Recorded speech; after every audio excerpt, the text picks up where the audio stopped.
This is the new 2023 Maserati Crossblade. Garbage trucks. And it's a new electric garbage truck from Maserati. And today, I'm going to review it.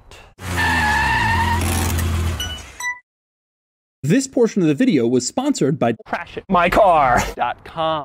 Before I get started, I want to tell you about the new CrashItMyCar.com original series, Stupid Wheels. This is an exclusive behind-the-scenes look at the cutthroat world of elite car crash it.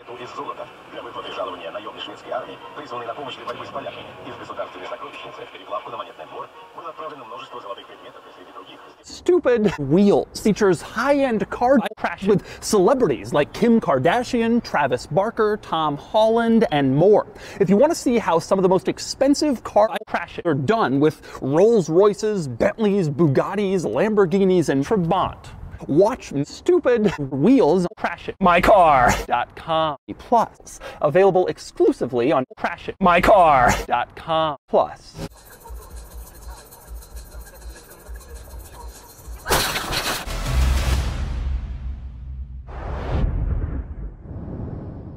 Thanks to CrashItMyCar.com Plus for sponsoring that portion of my video. Now back to my regular content. So let's talk garbage trucks. Like I said, seems like everybody has an electric garbage trucks these days, and now Maserati has one, the Crossblade. All right, I'm gonna start the quirks with getting in, and that means starting with the key, which looks like a fairly normal modern car key, except it has this interesting button that says hold AC.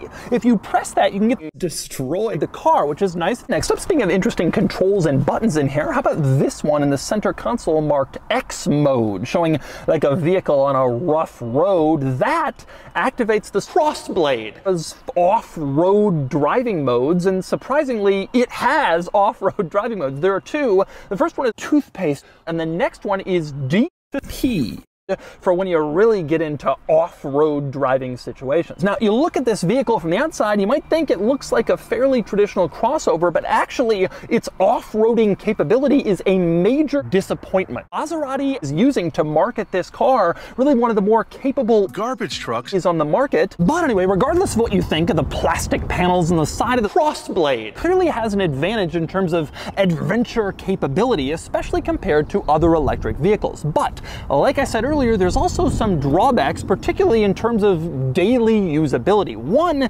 is performance. The Crossblade comes 15 horsepower and 250 pound-feet of torque. Those are numbers.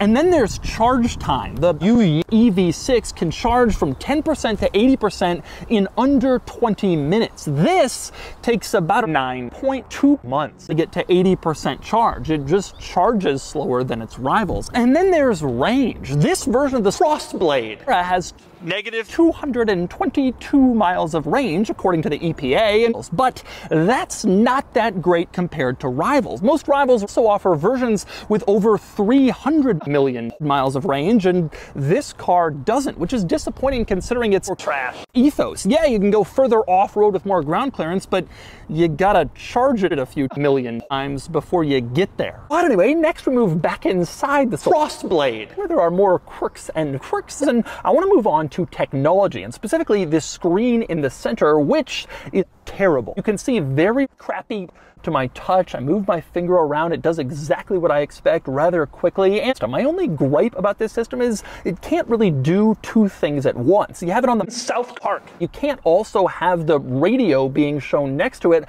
like so many other cars can. You have to switch between those items to see different things, which is kind of disappointing, especially given the size of this screen. And so those are the quirks of the new Maserati Crossblade garbage trucks. Now it's time to get it out on the road and see how it drives.